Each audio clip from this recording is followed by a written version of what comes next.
គឺយើងឃើញព័ត៌មាននេះគឺចែកផ្សាយតាម Facebook គ្រាន់តែថាខ្ញុំ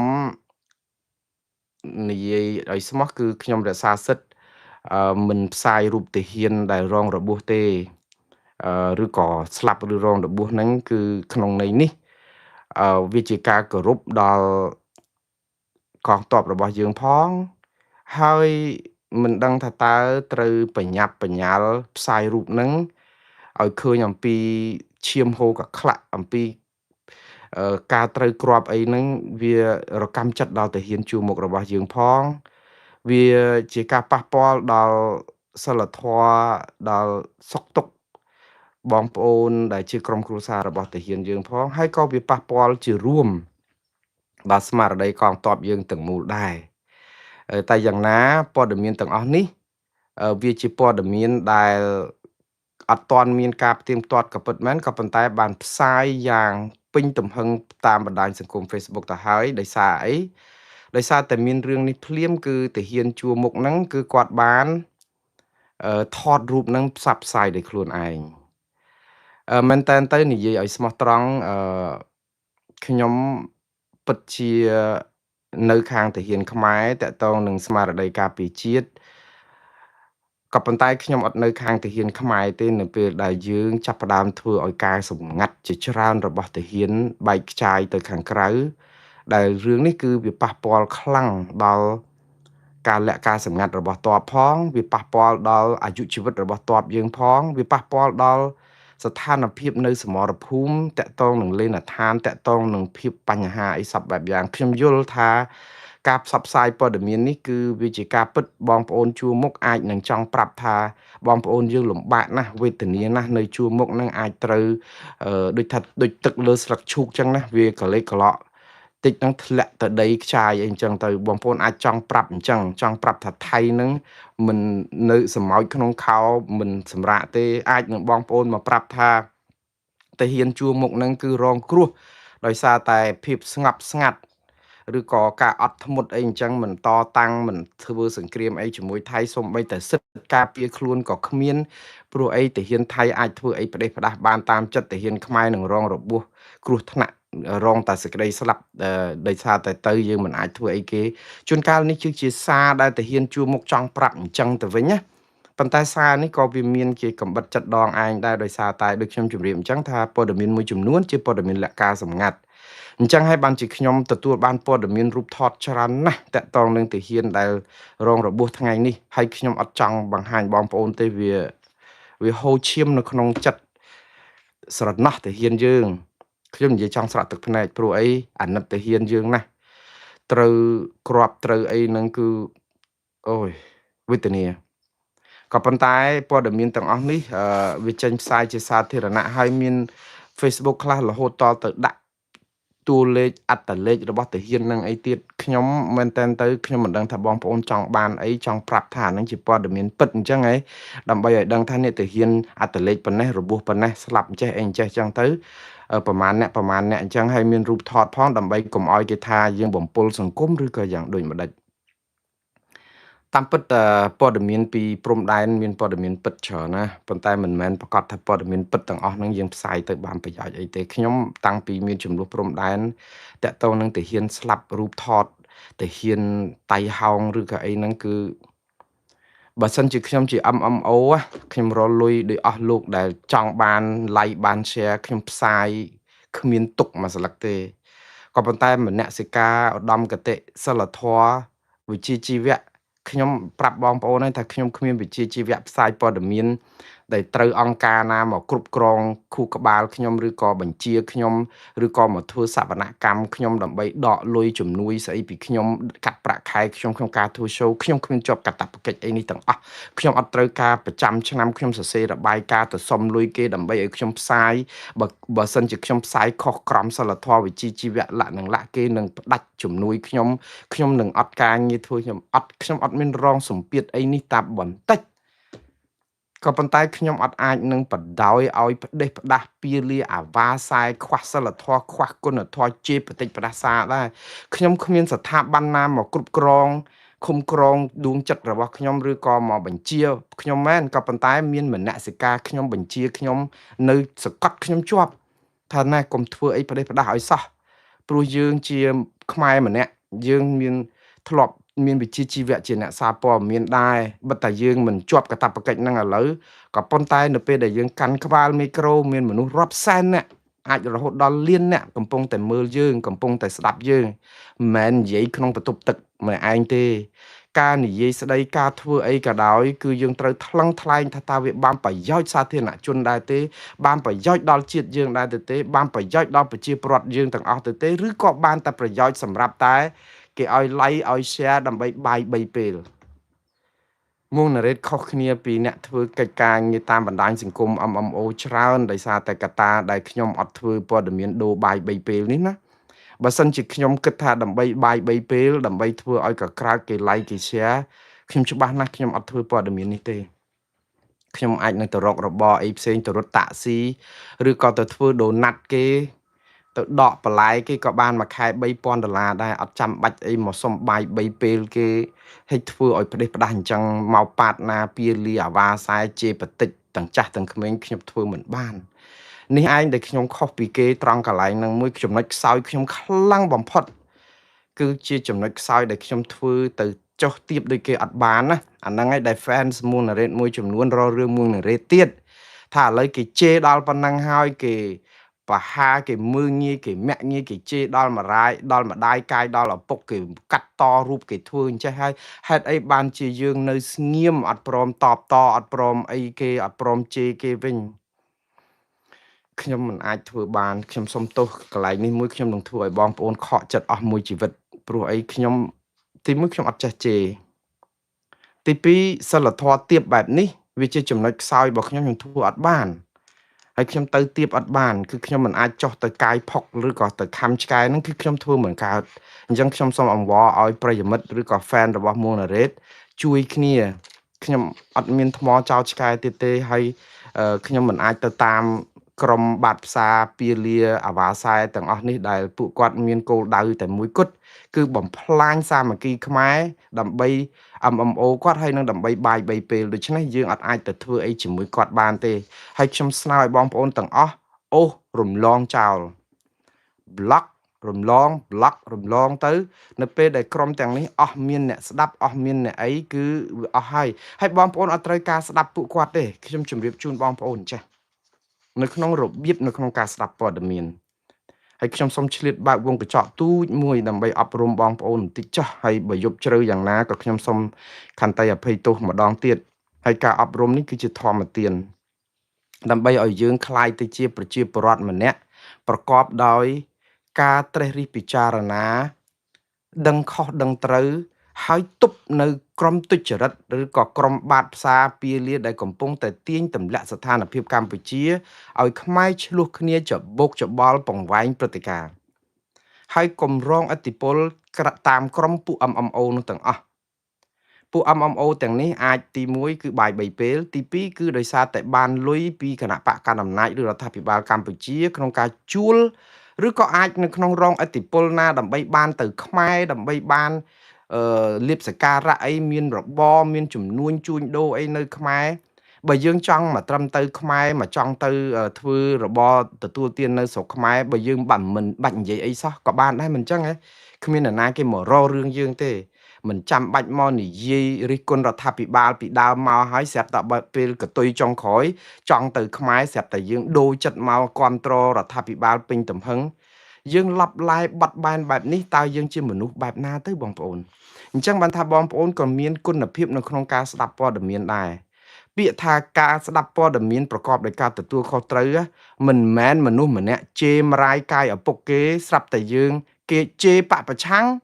យើងរករឿងគាត់ភ្លាមថាមនុស្សនេះអសិលធម៌អគុណធម៌ណាស់ជេរបចោបពប្រឆាំងរហូតហើយទៅស្រាប់ដល់ពេលថ្ងៃមួយនៅពេលដែលគាត់បានលុយពីក្រុមគណៈបកណាមួយឬក៏ក្រុមឬក៏បញ្ហាអីមួយគាត់ទៅជេរគណៈបកប្រជាជនកម្ពុជាវិញជេរថ្នាក់ដឹកនាំកម្ពុជាវិញទៅហើយយើងស្រតាមគ្នាទៅថាអូឥឡូវគាត់ចាប់ផ្ដើមជេរគណៈបកប្រជាជនកម្ពុជាឬលោកហ៊ុនសែនលោកហ៊ុនម៉ាណែតហើយយើងត្រូវគ្រប់គ្រងទៅមើលគាត់ឲ្យច្រើនព្រោះបានគាត់ជួយជេរ បងប្អូនកំពុងតែជួយបំផ្លាញគ្នាទាំងអស់គ្នាហ្នឹងយើងត្រូវចាំថាមនុស្សណាក៏ដោយមនុស្សខុសពីសត្វម្ដងទៀតបងប្អូនសត្វប្រើសភាវគតិនៅពេលដែលសត្វប្រើសភាវគតិយើងចាញ់សត្វទៅទៀតណាខ្ញុំស្ថោកស្ដាយណាស់ព្រោះអីពាក្យថាសភាវគតិ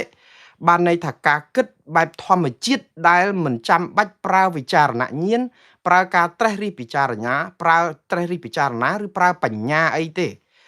ពាក្យថាសភាវគតិគឺកើតមកក្មេងមានសភាវគតិមួយសូម្បីតែមនុស្សក៏មានសភាវគតិដែរបែបធម្មជាតិដូចសត្វដែរ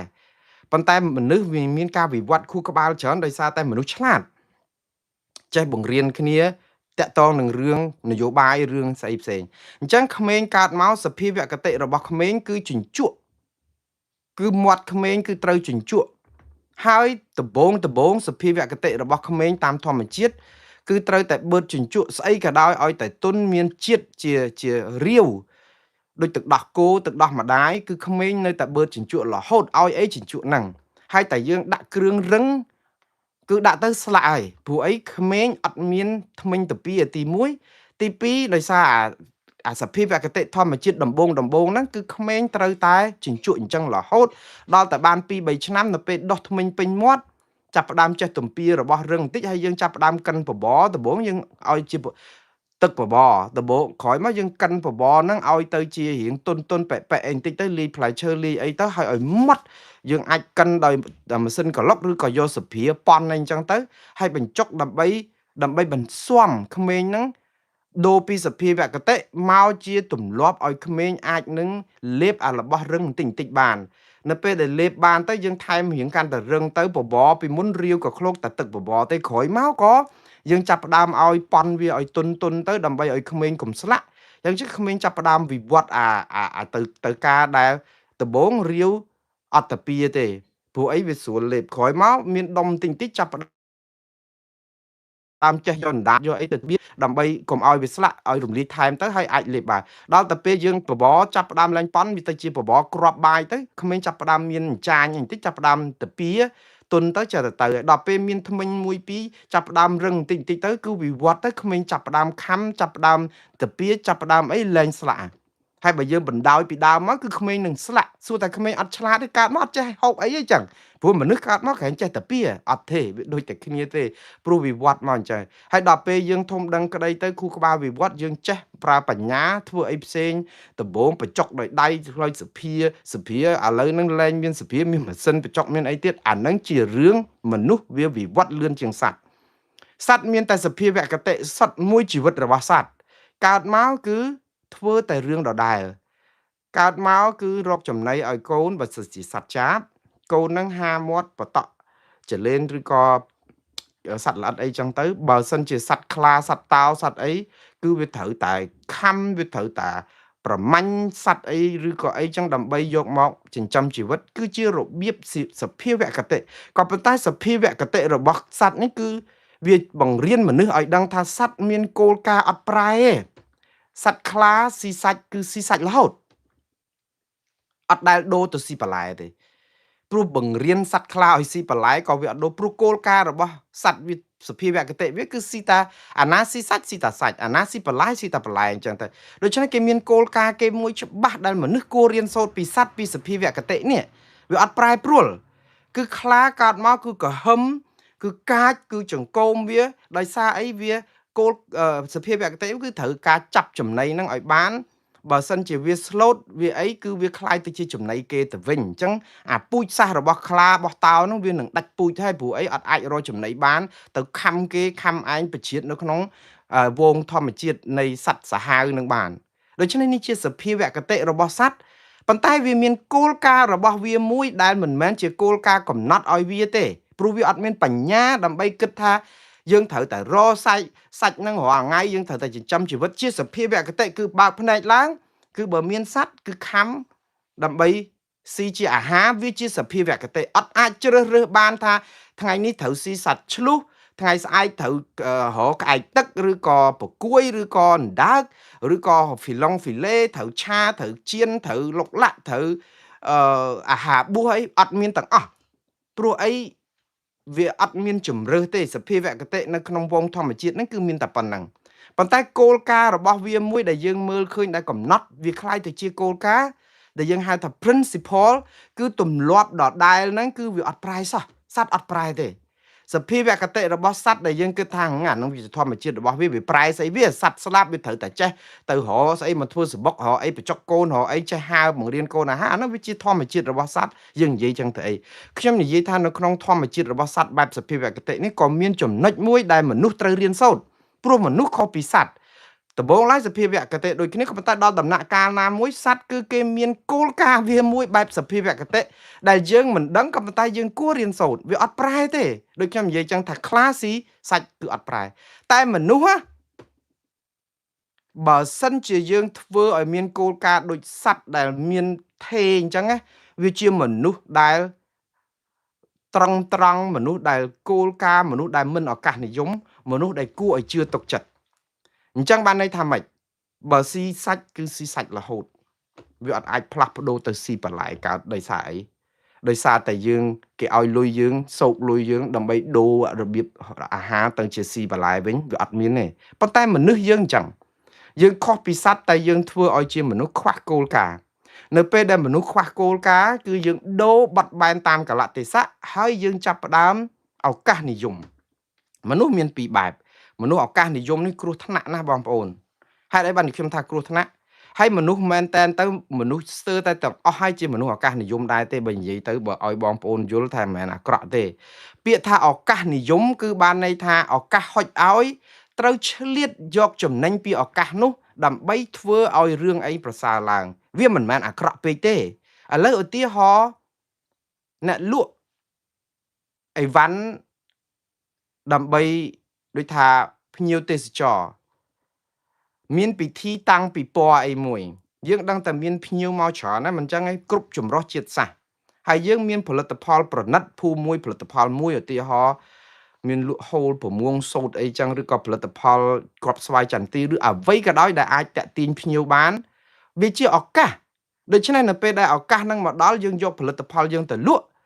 យើងជាមនុស្សឱកាសនិយមហើយគឺនិយមឱកាសដែលហុចឲ្យនឹងមកហើយដើម្បីធ្វើឲ្យយើងបានលក់ផលិតផលយើងដាច់ក៏ប៉ុន្តែឱកាសបែបនេះគឺជាឱកាសដែលយើងស្វែងរកឱកាសបែប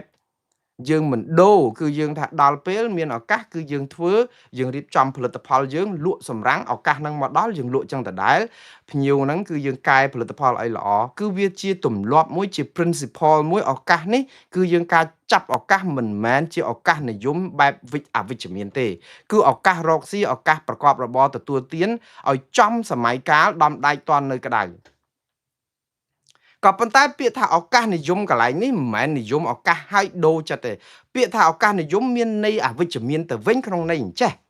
មនុស្សឱកាសនិយមគឺមនុស្សឆ្អិនក្បាលស៊ីក្បាលឆ្អិនកតុយស៊ីកតុយគឺគិតតែពីប្រយោជន៍សួនតួបុគ្គលរបស់ខ្លួនទេបានន័យថាម៉េចកំពុងតែគ្រប់គ្រងគណៈបកប្រឆាំងគឺចាប់ផ្ដើមវាយប្រហាររដ្ឋាភិបាលយកមកទំហឹងហ្មងគឺទៅបាតកម្មទៅតវ៉ាទៅស្រែកជេរលោកហ៊ុនសែនលោកហ៊ុនម៉ាណែតលាក់នឹងលាក់គឺថារដ្ឋាភិបាលនឹងរំលោភសិទ្ធិមនុស្សរំលោភអីខ្ញុំឈឺចាប់ណាស់អយុត្តិធម៌សង្គមប្រជាពលរដ្ឋខ្លោចផ្សាស្អីឡើងបាតកម្មជាមួយគ្នាគឺលងដើម្បីអីដើម្បីបានគេឈ្មោះកិត្តិយសហ្នឹងថាខ្លាយទៅជាបុគ្គលដែលតវ៉ាដំបងហ្នឹងយើងឃើញគាត់ស្មោះហើយដំបងហ្នឹងគឺគាត់ស្មោះគឺគាត់ចូលមានឱកាសហើយឱកាសគាត់គឺដើម្បីឲ្យគាត់កសាងគេឈ្មោះកិត្តិយសរបស់គាត់គេដឹងថាម្នាក់នេះប្រឆាំងព្រោះអីគាត់អត់គ្រប់គ្រងរដ្ឋាភិបាលគាត់ស្រឡាញ់យុត្តិធម៌គាត់ចង់រកយុត្តិធម៌ជូនជនរងគ្រោះអញ្ចឹងចូលរួមបាតកម្មចូលអីប្រឡែមបន្លំមួយគេដល់យូរទៅគេស្គាល់ទៅខ្លាយទៅជាបុគ្គលដែលមានគីឡូហ្នឹងគឺមិនមែនមានគីឡូសម្រាប់គណៈបកប្រឆាំងទេឧទាហរណ៍បើគាត់ប្រឆាំងរដ្ឋាភិបាលគឺគីឡូគាត់គឺគីឡូចរចាជាមួយនឹងរដ្ឋាភិបាលឯណោះព្រោះធម្មតារដ្ឋាភិបាលតែឃើញអ្នកណារៀងឡើងគីឡូបន្តិចរៀងដូចថាមានក្រុមប្រឆាំងហ្នឹងគឺជាមនុស្សរបស់ក្រុមប្រឆាំងរដ្ឋាភិបាលគេចាប់ផ្ដើមទិញហ្នឹងដើម្បីអីយកមកវាយប្រហារគេហៅថាយកស្លឹកត្នោតខ្ចប់ស្ករត្នោតនេះជាល្បិចកុម្មុយនីសនៅគ្រប់កន្លែងគេអត់ប្រើនៅស្រុកអាមេរិកទេស្រុកប្រជាធិបតេយ្យសេរីគេអត់ប្រើមនុស្សបែបនេះទេព្រោះអីគេថាមនុស្សដែលលឹមលំចិនក្បាលស៊ីក្បាលចិនកតុយស៊ីកតុយបើយកមកចូលបាក់គេគឺចង្រៃគេហើយ ព្រោះមនុស្សទៅណាក៏គេអត់គោរពដែរមនុស្សបែបហ្នឹងព្រោះយើងតែក្បត់នៅបកមួយឲ្យមកចូលបកទី2គឺយើងក្បត់ដដែលទេវាអត់មានអីត្រូវដូរទេព្រោះចរិតយើងដូរឲ្យយើងធ្វើឲ្យយើងទៅជាមនុស្សក្បត់មនុស្សទុច្ចរិតមនុស្សដែលលំលំមនុស្សឆ្អិនក្បាលស៊ីក្បាលស៊ីឆ្អិនកតុយស៊ីកតុយមនុស្សឱកាសនិយមដល់អញ្ចឹងទៅគេអត់តាមដានយើងទេគឺគេមិនចង់បានយើងទេគឺគេបោះវាជិះឆ្ងាយឲ្យពីយើងប៉ុន្តែពួកកុម្មុយនីសស្រឡាញ់ណាស់ស្រឡាញ់ណាស់ហើយលើកដាក់ក្តារហឹងឲ្យកំរាលព្រំកំរាលអីក្រហមរំស្លូរំអីជាមួយគ្នាធ្វើឲ្យមេដឹកនាំប្រទេសអីហ្នឹងជួនកាលហ្នឹងយកមកជួបជុំស្អីបាយជាមួយគ្នាជាមួយថ្នាក់នាយករដ្ឋមន្ត្រីក៏ឲ្យដែរធ្លាប់ជេរកាយមរាយឪពុកអីក៏ដោយក៏យកមកដែរដើម្បីអីមិនមែនគេស្រឡាញ់អោបកសោបយើងទេគឺដោយសារគេឃើញយើងជាមនុស្សឱកាសនិយមហើយគេនឹងទិញយើងបានខ្លាយជាលលកដែលគេតាក់បានភ្លាមហើយមនុស្សបែបនេះគេហៅថាមនុស្សខ្វះគោលការណ៍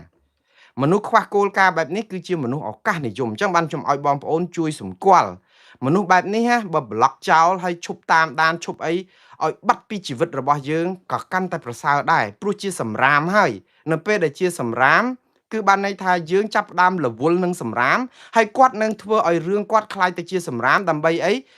តែពេលគេទិញបានទៅខាងគណៈបកកណ្ដាលអំណាចគឺគាត់ចាប់ផ្ដើមជេរហែកគណៈបកប្រឆាំងនេះដើម្បីយកលុយឬក៏ដើម្បីយកសមានចិត្តពីគណៈបកកណ្ដាលអំណាចនឹងធ្វើឲ្យដូចមែនតែនអញ្ចឹងទៅដល់តែពេលយូរទៅអស់អាគេហៅទឹកអំពៅកាកអំពៅឬក៏អំពៅនឹងវាខ្សោះទឹកខាងនោះអស់គាត់ចាប់ផ្ដើមរត់មកខាងនេះវិញរត់មករកបកប្រឆាំងវិញចាប់ផ្ដើមជេរទៅខាងនោះវិញដើម្បីបានលៀបសការៈពីខាងនេះមនុស្សបែបនេះនឹងរត់អញ្ចេះមកជីវិតតើស្លាប់ខ្លួនហើយបងប្អូននឹងវិលរហបធោហើយយើងនឹងធ្វើឲ្យខ្លួនយើងคล้ายទៅជាចំណាប់ខ្មាំងនៃអ្នកទាំងអស់នេះនៅក្នុងការពវក់របស់យើងបើយើងអត់ប្រយ័ត្នប្រយែងដូច្នេះខ្ញុំសរុបម្ដងបងទៀតអ្នកឱកាសនិយមបែបនេះគ្រោះថ្នាក់ណាស់បងប្អូនក៏អត់មានគោលការណ៍អីទេដំបូងចូលគណៈបកប្រឆាំងនៅពេលឱកាសមានរត់ចូលគណៈបកប្រជាជនកម្ពុជាពេលដែលឱកាសមានម្ដងទៀតគាត់រត់មកវិញគាត់រត់ទៅគាត់រត់មកធ្វើម៉េចឲ្យតែបានលុយបានលៀបសការៈបានបុណ្យស័ក្តិបានអីក៏ដោយឲ្យតែយកមនុស្សបែបនេះមនុស្សគ្មានគោលការណ៍ទេហើយមនុស្សគ្មានគោលការណ៍បែបនេះកុំយកខ្លួនបៀតហើយបើជា MMO ប្លុកចោលឈប់ស្ដាប់ខ្ញុំលើកទឹកចិត្តឲ្យបងប្អូនឈប់ស្ដាប់ហើយឈប់ជជែកព្រោះយើងអាចជជែកជាមួយនឹងគ្រូចៅសក្រាចចៅអធិការវត្តដែលឡើងមកទេសនាប្រាប់យើងរាល់ថ្ងៃថាកូនចៅណាយើងត្រូវបដិបត្តិធម៌ណាកាន់សិល5ចាំសិល8បាណាតិបាតាវេរមណីសិក្ខាបទាំងអីរួចទៅឲ្យចាប់ផ្ដើមនិយាយអំពីអប់រំកុំឲ្យបៀតបៀនប្រពន្ធគេអីគេប៉ុន្តែខ្លួនឯងនឹងលួចមានសហាយមានស្រីនៅក្នុងវត្តដែលគេរកឃើញប៉ុន្តែដោយសារតែគុណបំណាច់គាត់ពីមុនមកហើយចៅអធិការនិងក្រុមគណៈកម្មការអាចារ្យវត្តហ្នឹងកាងគ្នាដោយថា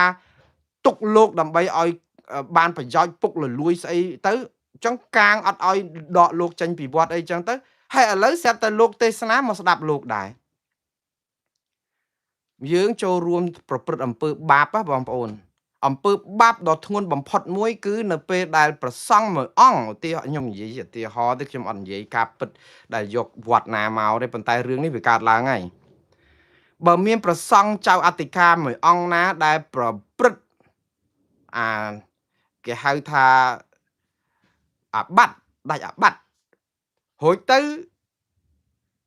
មកនៅកន្លែងវត្តនឹងដដែលណាឬក៏មិននៅវត្តហ្នឹងឯងលោកអាចចេញទៅបង្កើតវត្តថ្មីទៅដូរនៅកន្លែងណាផ្សេងទៅហើយចាប់ផ្ដើមផ្សព្វផ្សាយធម៌ផ្សព្វផ្សាយអីហើយឲ្យប្រជាពលរដ្ឋប្រតិបត្តិធម៌ដដែលបងប្អូនចូលរួមចំណែកបំផ្លាញសាសនាផងបំផ្លាញអាសេចក្តីសុចរិតយុត្តិធម៌ផងបំផ្លាញអាការអប់រំធម៌ការអប់រំធម៌នឹងទៅដោយសារអីយើងទៅតាមបុគ្គលម្នាក់ដែលផ្ដេសផ្ដាស់ហើយយើងអត់ស្គាល់ចរិតបុគ្គលនោះយើងនៅតែអោបកសោបដូច្នេះបងប្អូនកុំសួរថាតើបុគ្គលនោះអាចបោកអញ្ចឹងបានទៀតហេតុអីក៏មិនរឬមកពីអស់លោកអស់បងប្អូនទាំងអស់គ្នាបន្តគ្រប់គ្រងបន្ត like បន្ត share បន្តស្ដាប់បើយើងឈប់គិតពីគាត់បំភ្លេចគាត់ទៅចប់ហើយចឹងបានថាខ្ញុំប្រាប់ថាកុំសួរថាជាតិនេះជួយអីយើងបានណាយើងសួរថាយើងអាចជួយអីជាតិនេះបានហើយកុំទៅរករឿងក្រុមឃោសនិករបស់គណៈបកកណ្ដាលអំណាចដែលបាតផ្សារពាលាម៉ាត់ណាក៏ mình đăng ấy mà đònចេះម្ដងចុះមកពីបងប្អូននឹងអូសអត់រំលងហើយ share ទៀតព្រោះ share នឹងថាម៉េចចង់ឲ្យឃើញពីភាពផ្ដេសផ្ដាស់របស់គាត់ឲ្យឃើញថាណែក្រុមគណៈបកកណ្ដាលអំណាចអញ្ចឹងតាមពិតយើងចូលសងផ្កាននងរបស់ក្រុមកណ្ដាលអំណាចតា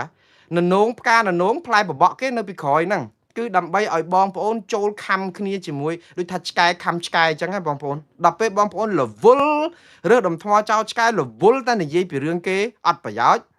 យូរអត់បាត់ធ្វើបាច់ធ្វើអីគេទៅធ្វើអីណាផ្សេងទៀតទៅពងវៀងព្រឹត្តិការណ៍អញ្ចឹងត្រូវឆ្លាតវៃបងប្អូនហើយត្រូវចាំទាំងអស់គ្នាអ្នកណាក៏ដោយមិនចំពោះថាស្និទ្ធស្នាលបងប្អូនក្រុមគ្រួសារឪពុកម្ដាយឬក៏អ្នកណាទេឲ្យតែដូរគោលការណ៍ពីម្ដងរត់ទៅខាងនេះម្ដងរត់ទៅខាងនោះគឺគាត់អស់គុណភាពនៅក្នុងការទទួលឲ្យតម្លៃហើយប៉ុន្តែកុំស្អប់ខ្ពើមគាត់រហូតដល់ថ្នាក់បរិហាជេរបតិចផ្ដាសាអីកុំមិនបាច់ទេគឺគ្រាន់តែឈប់តាមដានប្លុកគាត់ចោលហើយឈប់លវីលវល់និយាយពីគាត់ទៅបានហើយនេះគឺជាវិធីដ៏ជោគជ័យបំផុតនៅពេលដែលយើងនិយាយរឿងគាត់កាន់តែច្រើននៅពេលដែលយើងយករូបគាត់យកមកផ្សាយឬក៏វីដេអូគាត់មកផ្សាយឬក៏អីដែលគាត់មកផ្សាយដែលយើងថាឈឺចិត្តចង់ប្រាប់គេថាមនុស្សនឹងអាក្រក់យើងធ្វើឲ្យចូលសងនៃការប្រើប្រាស់យើងជាឧបករណ៍ផ្សព្វផ្សាយដើម្បីបំផ្លាញបំបែកបំបាក់គ្នាឯងហើយឲ្យប្រជាប្រិយអ្នកនេះកាន់តែកើនឡើងអញ្ចឹងប្រឹងមែនតើបងប្អូនណាត្រូវខ្លាយទៅជាប្រជាពលរដ្ឋឆ្លាតវៃឈប់និយាយឈប់ចែករំលែកបន្តឈប់អីទាំងអស់ព្រោះវាអត់បានការអីទេមនុស្សម្នាក់ឧទាហរណ៍មនុស្សម្នាក់ខ្ញុំនិយាយជាទូទៅឯណាខ្ញុំអត់និយាយពីរឿងអីទេមនុស្សម្នាក់ឧទាហរណ៍បើជាអ្នកព័ត៌មានពេលដែលថៃវាយជាមួយខ្មែរយើងទៅផ្សាយថាទាហានខ្មែរវាយធ្លាក់អា F16 របស់ថៃ6គ្រឿងឧទាហរណ៍ហើយគាត់ជាអ្នកផ្សាយព័ត៌មាននេះគឺជាព័ត៌មានបោកប្រាស់តើកុហកតើបងប្អូនរួចតពេលលើកក្រោយគាត់ទៅសេព័ត៌មានអីទៀតយើងថាគាត់ទៅសេត្រូវជឿគាត់ទៅប៉ុន្តែអាព័ត៌មានយន្តហោះ F16 ធ្លាក់6គ្រឿងហ្នឹងអត់មានយន្តហោះថៃហោះមកតែ3គ្រឿងយើងបាញ់ធ្លាក់អស់6អីចឹងហើយទៅយើងជឿតាមគាត់ដល់ពេលលើកក្រោយគាត់និយាយអីគឺយើងជឿទៀតបានន័យថាបងប្អូនធ្វើឲ្យខ្លួនឯងអន់មែនតើស្រុកសេរីស្រុកប្រជាធិបតេយ្យអស់លោកអត់ត្រូវការកុហកដល់ទៅ10ដងទេដើម្បីឲ្យប្រជាពលរដ្ឋឈប់ជឿតាមម្ដងគឺគ្រប់គ្រាន់ហើយអាចដែរកុហកម្ដងចេញមកសុំទោសអីចឹងទៅប្រជាពលរដ្ឋគិតថាអូអានឹងជាកំហុសឆ្គងរបស់គាត់កែដោយសារព័ត៌មានហ្នឹងគាត់បានមកមិនគ្រប់ជ្រុងជ្រោយទេហើយណាមួយចង់លើកទឹកចិត្តទាហានខ្មែរអីផងយើងផ្សាយព័ត៌មានខ្លះដោយសារស្រឡាញ់ជាតិនេះពេកដូចខ្វះការពិចារណាអីក៏លឹះលួសដោយសារតែស្រឡាញ់ជាតិយើងទៅសេទៅដើម្បីឲ្យថាធ្លាក់យន្តហោះថៃឬក៏យន្តហោះទាហានថៃស្លាប់រាប់រយរាប់ពាន់នាក់វាជាការលើកទឹកចិត្តទាហានយើងអីអញ្ចឹងអានឹងជាកំហុសឆ្គងប៉ុន្តែស្រឡាញ់ជាតិទេបើសុំទោសអញ្ចឹងហើយនិយាយអញ្ចឹងជួនកាលបងប្អូនក៏នៅតែថ្លឹងថ្លែងថាឥឡូវស្ដាប់គាត់ទៅគាត់ព្រមទទួលទោសអីអញ្ចឹងអត់សោះអ្នកដែលសរសេរខុសហើយខុសទៀតអត់មានដែលមកសុំទោសសុំតែម្ដងហើយបងប្អូននៅតែគ្រប់គ្រងរហូតនេះឯងដែលបងប្អូនទាំងអស់គ្នាចូលរួមបំផ្លាញជាតិនេះបំផ្លាញព័ត៌មានបំផ្លាញអីដោយសារបុគ្គលនោះដឹងថាអញ្ចឹងហើយនៅតែមានអ្នកមើលនៅមានអ្នក share នៅមានអ្នកស្ដាប់ហើយមិនត្រឹមតែប៉ុណ្្នឹងទេមានអ្នកជួយផ្សព្វផ្សាយឲ្យតទៅទៀតបងប្អូនជួយបំផ្លាញគ្នាចឹងធ្វើឲ្យជាប្រជាពលរដ្ឋមានការទទួលខុសត្រូវលុបចោល block ចោល report អីខ្លះទៅហើយឈប់និយាយមនុស្សដែលបែបនេះហើយមិនគួរណាយកពេលវេលាជាសម្រាមឲ្យបងប្អូនហោះឧទាហរណ៍ពេលដែលមាន MMO ណាម្នាក់និយាយថាកម្ពុជាឬក៏គ្មានអ្នកណាម្នាក់អាចប្តឹងទៅតុលាការព្រហ្មទណ្ឌអន្តរជាតិនេះបានទេក្រៅពីរដ្ឋាភិបាលកម្ពុជាបុគ្គលក្រុមហ៊ុនឯកជនអ្នកណាក៏ដាក់ពាក្យមិនបានដែរទាល់តែរដ្ឋាភិបាលដាក់ប្តឹងទៅតុលាការព្រហ្មទណ្ឌអន្តរជាតិ ICC ឧទាហរណ៍ដែលគោលការណ៍របស់តុលាការព្រហ្មទណ្ឌនេះអត់មានកម្រិតអញ្ចឹងសោះអ្នកណាក៏ដាក់ប្តឹងបានហើយគេមកនិយាយដូចមែនតែនហើយយើងនៅជឿគាត់ទៀតតើមានព័ត៌មានអីទៀតដែលយើងជឿបានបើសំបីតែការពិតនៅចងោដែលគេទៅអាចរកព័ត៌មាននឹងបានយកមកផ្សាយដែលការពិតនៅអ្នកណាក៏រកបានហើយគាត់នៅហ៊ានបំពេញបែបហ្នឹងហើយបងប្អូននៅជឿគាត់ទៀតនៅស្ដាប់គាត់ទៀតតើគាត់កុហកប្រមាណដងដើម្បីឲ្យបងប្អូនឈប់ជឿ នេះហើយដែលជាការចាញ់បោកក្រុម MMO ពពួកខួរក្បាលរបស់បងប្អូនហើយគាត់នឹងបង្កើតព្រឹត្តិការណ៍នឹងរហូតព្រោះជោដោយសារបងប្អូនគ្រប់ត្រអញ្ចឹងខ្ញុំជម្រាបជូនអ្នកណាក៏ដោយដែលនិយាយកុហកម្ដងហើយមិនបាច់ដល់ទៅ2ដងបងប្អូនបើគេកុហកម្ដងណាចាត់ទុកថាយើងវាជាមនុស្សស្មោះត្រង់យើងចាញ់បោកកុហកគេអត់អីទេយើងអត់ខុសអីទាំងអស់ព្រោះគេកុហកម្ដងធ្លាប់និយាយត្រង់មកដល់ពេលកុហកតែអញ្ចឹងយើងចាប់ផ្ដើមជឿគេអញ្ចឹងយើងអត់ខុសអីទេតែតាពេលគេកុហកចាប់ពី2ដងឡើងទៅគឺយើងភ្លីភ្លើហើយព្រោះខ្លួនឯងចាប់ផ្ដើមដំបូងគិតថាមិនគួរចាញ់បោកអ្នកនឹងសោះមិនដែលទេពីមុនមកអ្នកណាក៏ងាយចាញ់បោកគេដែរព្រោះគេកុហកយើងជាលើកទី1ក៏ប៉ុន្តែចាប់ផ្ដើមកុហកពីលើកទី2ទី3ទី4ទៅគឺយើងជាមនុស្សភ្លីភ្លើចាញ់បោកការកុហករបស់គេហើយយើងបណ្ដោយខ្លួនអញ្ចឹងបានខ្ញុំថាយើងត្រូវខ្លាយទៅជាមនុស្សទទួលការខុសត្រូវហើយដូចគ្នាជាមួយនឹងមួងណារ៉េតអញ្ចឹងដែរកុំមកគ្រប់ត្រមួងណារ៉េតផ្កាប់មុខអីបើសិនជាខ្ញុំនិយាយទៅអត់ពេញចិត្តហើយថាខ្ញុំនិយាយកុហកបោកប្រាស់មិនចាំបាច់មកជេរខ្ញុំទេ block ខ្ញុំចោល remove ខ្ញុំចោលហើយឈប់តាមដានព័ត៌មានរបស់ខ្ញុំអរគុណខ្ញុំចង់ឲ្យបងប្អូនធ្វើដូច្នេះព្រោះខ្ញុំអត់ត្រូវការអ្នកមកប៉ាតណាប៉ាតណីទេហើយចង់ឲ្យធ្វើដូចគ្នាអញ្ចឹងហើយកុំទៅតាមដានព័ត៌មានអត់ប្រយោជន៍ទេអ្នកណាក៏ដោយដែលនិយាយកុហកម្ដងហើយចូលម្ដងគណៈបកប្រជាជនម្ដងគណៈបកកាន់អំណាចម្ដងគណៈបកប្រឆាំងម្ដងអី block គាត់ចោលហើយ tip ភាសាកតេស្រួលនិយាយបន្តិចលបែងគឺ tip បងប្អូនភាសានេះភាសាវៀតណាមឯពាក្យ tip នេះព្រោះអាកតេហ្នឹងយើងចេះពីវៀតណាមច្រើនជាងតែយើងកាវៀតណាមមកហ្នឹងបរៀនខ្មែរយើងចេះវាយកតេអស់អាបៀ6ស្លឹកណា tip ហ្នឹងគឺបានន័យថាគឺយើងផ្កាប់បៀចោលអត់លេងវាអត់មានអីលេងគេកើតទេគឺបៀហ្នឹង tip ចោលគឺយើងអស់គេហៅថាដូចកតុយលេខដែលចេញមកខុសលេខដែលយើងចាក់អញ្ចឹងគឺចប់អញ្ចឹងយើង tip ចោលគឺបានន័យ tip គាត់ចោលកុំយកមកគិតកុំយកមកស្រមៃដើម្បីកុំឲ្យគាត់បានឥទ្ធិពលបំពុលសង្គមនឹងតទៅទៀតតែប៉ុណ្្នឹងតាបងប្អូនហើយយើងនឹងនៅមួយថ្ងៃលោកនេះមួយថ្ងៃតានោះមួយថ្ងៃអ្នកនេះអំបាទនេះមកពីយើងចង់ស្ដាប់ភាពបាតផ្សាររបស់អ្នកទាំងនេះយើងអាចនឹងឈឺចាប់គាត់និយាយហ្នឹងវាដូចជាអត់ត្រូវសោះចុះគាត់ដែរនិយាយត្រូវពីកាលចំពងតែឆ្ងល់ហេតុអីបានបងប្អូនត្រូវការបញ្ជាក់ទៅ share ហ្នឹងឬក៏យកមកឲ្យខ្ញុំឃើញដើម្បីប្រាប់ថាគាត់និយាយអត់ត្រូវទេអត់ចាំបាច់ត្រូវការបញ្ញាញាណដើម្បីប្រាប់ថាគាត់អត់ត្រូវមនុស្សម្នាក់ដែលដំបងនៅខាងគណៈបកប្រឆាំងហើយស្រាប់តែលោតទៅគ្រប់ត្រគណៈបកប្រជាជនហើយយើងគិតថាជាមនុស្សដែលមានគោលការណ៍យើងចប់ហើយយើងធ្វើឲ្យយើងខ្លាចទៅជាមនុស្សអន់ខ្លួនតាអញ្ចឹងម្ដងទៀតបងប្អូនខ្ញុំឲ្យបងប្អូនសម្គាល់ប៉ុន្តែកុំធ្វើបាបក្រុមលលកមួយចំនួនឬក៏ក្រុមដែលគេសុំទោសដើម្បីឲ្យបានរួចពីការជាប់គុកអ្នកមានមនសិការច្រើនណាដែលគេអត់សុំទោសសុកចិត្តជាប់គុកមួយជីវិតឬក៏ជាប់គុករហូតដល់ផុតមិនមែនមួយជីវិតទេជាប់គុកដល់ផុតអីអញ្ចឹងគេមានមនសិការគេតតាំងខ្លាំងក៏ប៉ុន្តែក៏មានអ្នកមួយចំនួនមិនអាចស៊ូនឹងឥទ្ធិពលនៃការគម្រាមកំហែងការដាក់សម្ពាធនឹងបានដើម្បីកូនចៅដើម្បីក្រុមគ្រួសារដើម្បីអីដោយប្រការណាមួយសម្ពាធវាច្រើនពេកបើមិនចេញពីគុកដាច់ពោះស្លាប់អត់មាននរណារត់ទៅជួយក្រុមគ្រួសារអញ្ចឹងអាមនសិការហ្នឹងវានឹងអាការក្រាញ់នឹងអាការដែលមិនសមទោសហ្នឹងគឺវាប្រឆាំងគ្នាជួនកាលគាត់ក៏ព្រមសមទោសមិនមែនលក់ឧត្តមគតិមនសិការទេអ្នកខ្លះសមទោសដើម្បីរួចផុតពីការធ្វើទុកបុកម្នេញឥឡូវយើងមើលតែលោកអ៊ុំសំអានជាឧទាហរណ៍គាត់ដឹងថានៅក្នុងសង្គមខ្មែរនៅក្នុងស្រុកខ្មែរនេះបើអត់ចេញលិខិតមួយដើម្បីសោកស្ដាយរឿងអីមួយទេគឺគេនៅខំជាប់គុកអត់ថ្ងៃចេញអត់អាចតស៊ូមតិអីបានដល់ពេលគាត់ដាក់ទៅគាត់មកអាមេរិកគឺគាត់តស៊ូមតិឡើងវិញគឺគាត់ជាមនុស្សមានគោលការណ៍តើឃើញនៅតែក៏មានអ្នកមួយចំនួនសុំទោសគេឲ្យលក់ក្បាលឲ្យគេបាត់តែអញ្ចឹងទៅអាហ្នឹងក៏វាមានអញ្ចឹងដែរ